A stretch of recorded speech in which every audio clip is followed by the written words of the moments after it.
Imagine, if you will, you're doing pretty well.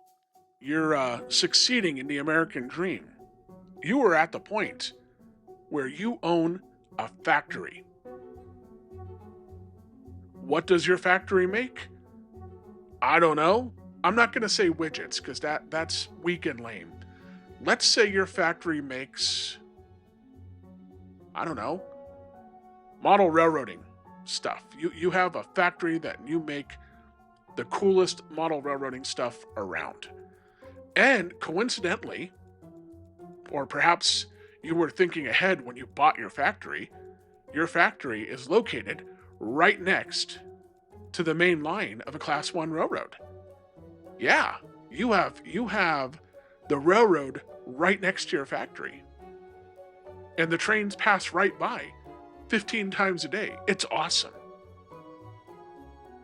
And you're getting bigger and bigger, and you're shipping things by truck and FedEx and UPS and the Postal Service, and there's all kinds of commercial carriers and trucks and loading docks coming and going to your factory, and you're thinking, you know what? It would be cheaper and more efficient if I shipped my model trains by train. So you call up the railroad, and they tell you, no, we're good. We don't need your business. And in one of the great ironies, even though you're located right next to the railroad, you have to ship out your model railroad stuff by truck. What the hell is that, you wonder? My name is Mark Magana, and this is Railroad Economics, where we discuss the business behind the trains. So, as you are probably aware, railroads are an incredibly efficient way to move large quantities of freight over long distances. One train can carry the equivalent of hundreds of truckloads, so at first glance, putting your model railroad stuff on the railroad seems like an obvious way to save money. But there's a problem. The railroad might be 50 feet from your factory and still be nowhere near your loading dock. If you want direct rail service, you generally need some way to get the rail car from the railroad's track onto your property. That usually means a siding or a spur, and somebody has to pay for that. Depending on the property, that could mean track, switches, grading, drainage, engineering, signals, permits, possibly changes to the factory itself. A warehouse designed around trucks probably has loading docks, and they're facing a parking lot and a driveway. A boxcar can't exactly just go to door number 12, can it? So before you've shipped a single rail car full of your model railroad equipment, converting a truck-oriented facility to rail could require millions and millions of dollars. And then comes the bigger question. How much stuff are you actually shipping? Suppose your model railroad factory ships 5 truckloads of product every day. That sounds like a lot. Seems like a lot. But it's not enough to necessarily mean rail makes sense. Trucks here have an enormous advantage. You load one, the driver leaves. Tomorrow you load another one, the driver leaves. With rail, the economics generally become much more attractive when you can move substantial quantities of freight in rail cars and do it consistently.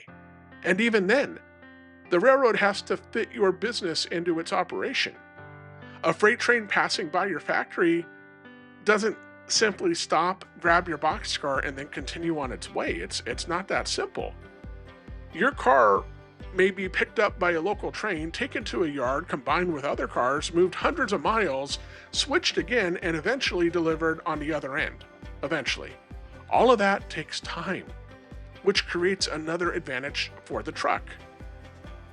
It goes where you want it to go. It goes right there.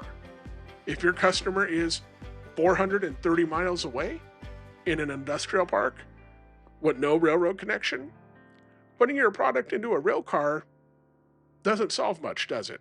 At some point, you're probably going to need a truck anyway.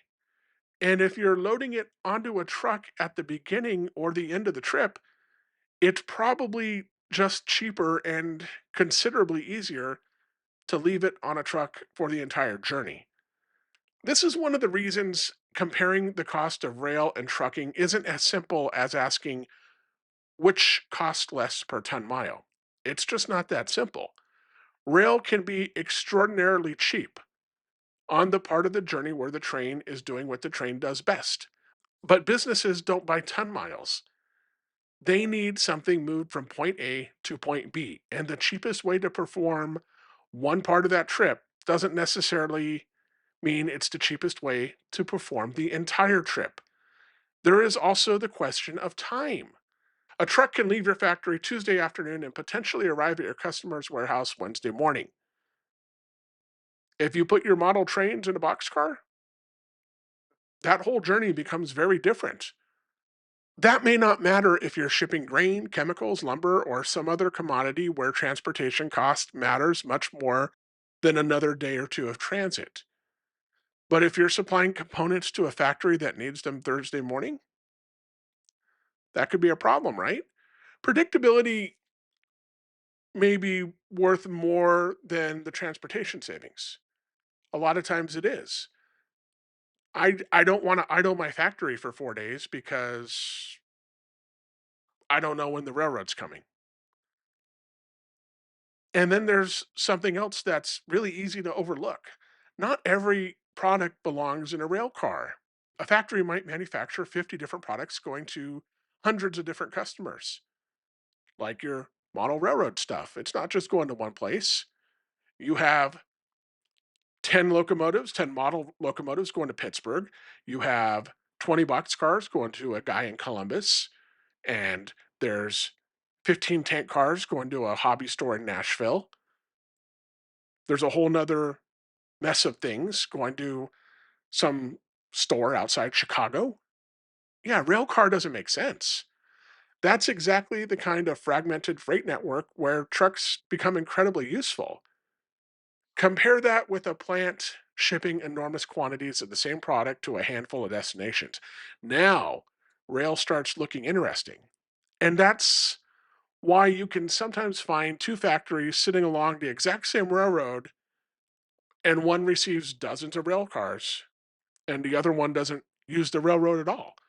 It isn't necessarily because the railroad refused service to the second factory.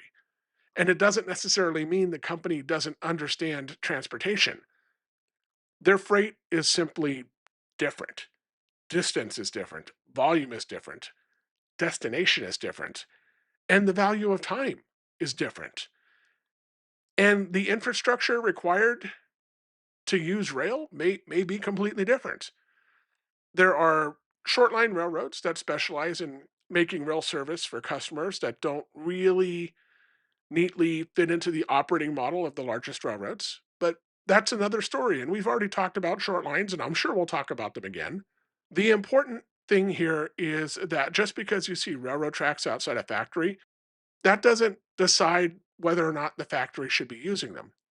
Railroads have enormous economic advantages when the freight fits well with what the railroads do. Trucks have an enormous economic advantage when the freight fits what the trucks do well. And sometimes the railroad really is right there, but the economics are not. Thank you so much for watching today's episode of Railroad Economics. My name is Mark Magana. Please like, subscribe, watch more videos, all that fun stuff, and I will see you next time.